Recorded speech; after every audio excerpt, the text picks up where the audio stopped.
Good day everyone and welcome to Exile News, the weekly show that brings you all the important news and informations on Path of Exile. So how's the beta going this week? First, the leech changes have gone in, and now we know that Pact no longer penalizes the amount of life leeched, and it will apply 100% of life leeched instantly, while still not allowing life regeneration.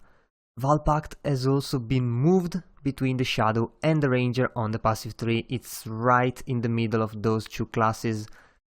All existing cases of leech on items are now 20% of what they were before. So basically it's 1/5. Everything has been reduced to 1/5 of what they were. So for example, an item with 1% life leech will now have 0.2% life leech. And this has been applied to all existing items, including unique items.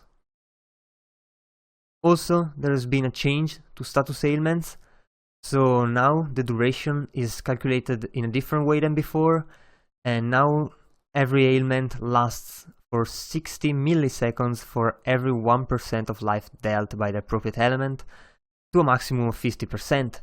So, for example, if a monster hits you for 10% of your life, you multiply this 10% by the 60 milliseconds and you get chilled for 600 milliseconds, which is 0.6 seconds.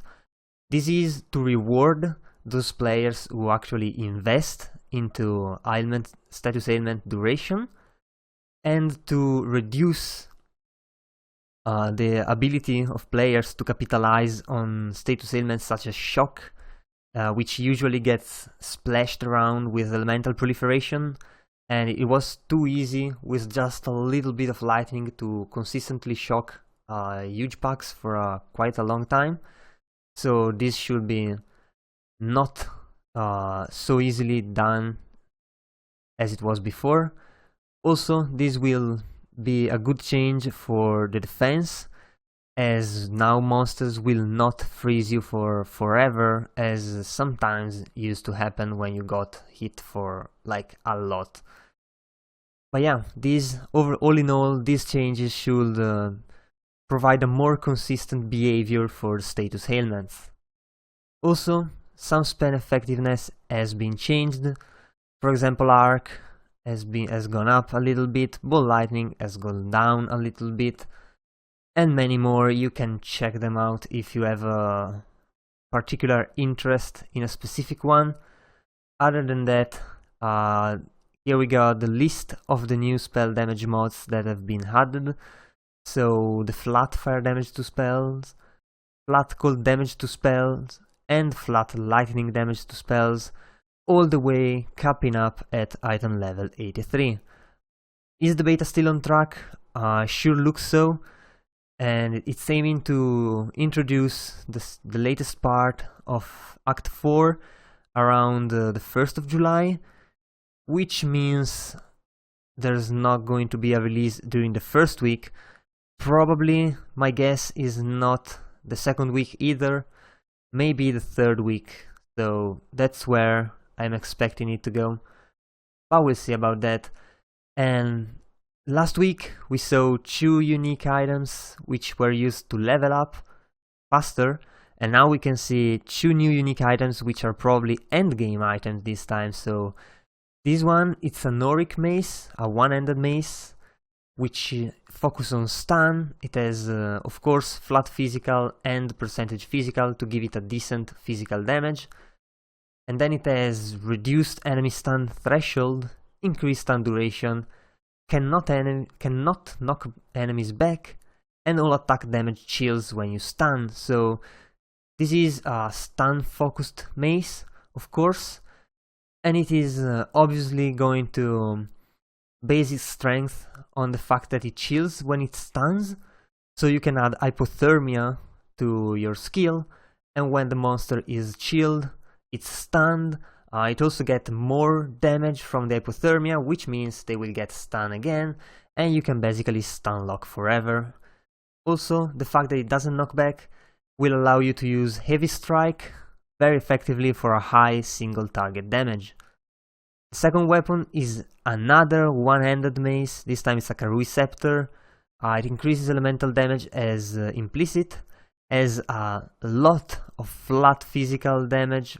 Basically all the mace damage is gained from this flat physical mod, and then it has increased critical strike chances, bringing it over 7.5% critical strike chance, and then you gain an Holy Might for 2 seconds on a critical strike, and also you have a chance to gain a power charge when you stun.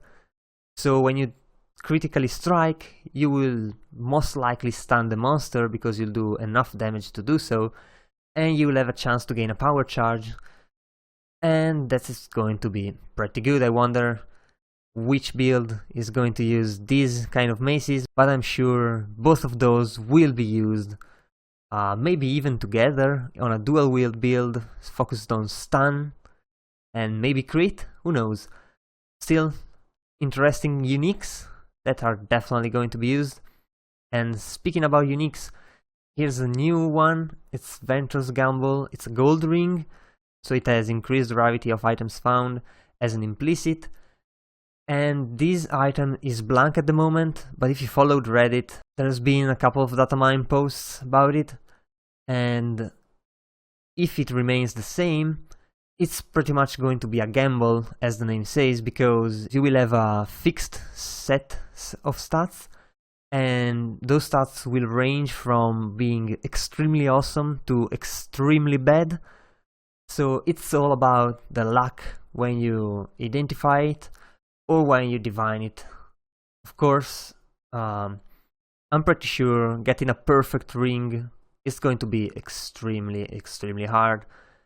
But who knows, this is definitely going to be a fun unique to play with. And then Path of Exile Thailand releases their closed beta. I definitely did not expect this. Apparently Thailand has enough of a player base. Also, this is under Garena, so yeah, I think that explains everything about it.